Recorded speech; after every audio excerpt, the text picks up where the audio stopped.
এই সাউন্ডটা শুনতে পাচ্ছেন? রেস্টুরেন্টে যেদিন ফার্স্ট টাইম এই চিকেন সিজলিংটা খাই সেদিন থেকেই সুযোগ খুঁজছিলাম কিভাবে বাড়িতে বানাবো। তো রিসেন্টলি বাড়িতে আমি এই চিকেন সিজলিংটা তৈরি করেছি, তো ভাবলাম আপনাদের সাথে শেয়ার করি। তো ফার্স্টে আমি একটা সসের মিক্স বানিয়ে নিব, যেহেতু চাইনিজ আইটেমে অবশ্যই সসটা অনেক ইম্পর্টেন্ট। আমি এখানে টমেটো কেচাপ বা টমেটো সস নিয়েছি 2 টেবিল চামচের মতো, ফিশ সস নিয়েছি 2 টেবিল চামচ, আর সয়া সস নিয়েছি 1 টেবিল চামচ। সাথে আমি এখানে আজিনামোটো বা টেস্টিং সল্ট দিয়ে দিচ্ছি 1 টেবিল চামচের মতো, আর চিনি দিয়েছি 1 টেবিল চামচ। তো এগুলাকে আমি এখন মিক্স করে নিব। রেস্টুরেন্টে কিন্তু এখানে ওয়েস্টার সস ইউজ করে, তো অনেকের কিন্তু ওয়েস্টার সসে হালাল ইস্যু থাকতে পারে, তো আমি এটা এখন অ্যাড করছি না, এটা ওয়েস্টার সস ছাড়াও ভাল লাগে। তো আমি এখানে একটু চিলি ফ্লেক্স দিয়ে দিয়েছি। তো সাথে আমি এখানে চিকেন ম্যারিনেট করেছিলাম আদা রসুন আর লবণ দিয়ে। এখন এটা আমি ময়দার 1 টেবিল চামচ কর্নফ্লাওয়ার দিয়ে এই জিনিসটাকে আমি এখন কোট করব।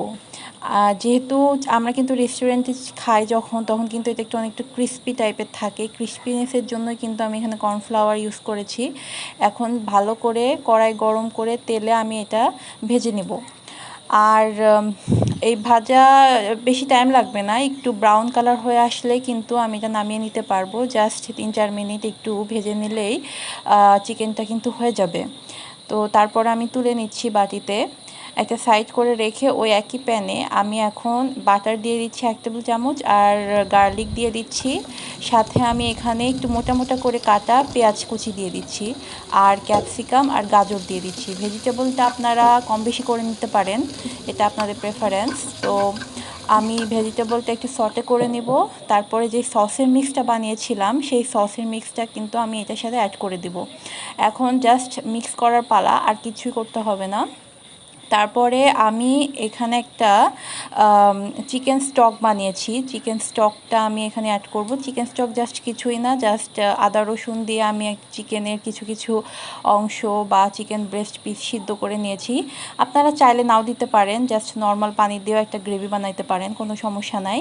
এখন এই জিনিসটা আমরা একটু পোড়া পোড়া করব, যাতে নিচ থেকে একটা স্মোকি একটা সেন্ট বা স্মোকি একটা টেস্ট আসে, এই জন্য জাস্ট অসাধারণ হয় খেতে। আপনারা যদি বাড়িতে একবার ট্রাই করেন তাহলে কিন্তু আমি ড্যাম শিওর আপনারা বাইরে যেয়ে আর চিকেন সিজলিং খেতে চাইবেন না।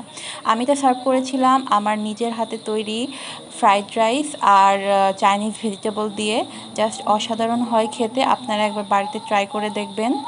আর অনেক ক্রিস্পি হয়, জাস্ট মনে হয় যে একদম কোনো একটা রেস্টুরেন্টে বসে খাচ্ছেন। একটু সময় নিয়ে বাড়িতে যদি করে নিতে পারি তাহলে কিন্তু রেস্টুরেন্টে আর এতগুলো টাকা দিয়ে খাওয়ার কোনো মানেই হয় না। তো আপনারা সবাই টেস্ট করবেন আর বাড়িতে ট্রাই করে আমাকে জানাবেন। বাই, আসসালামু আলাইকুম।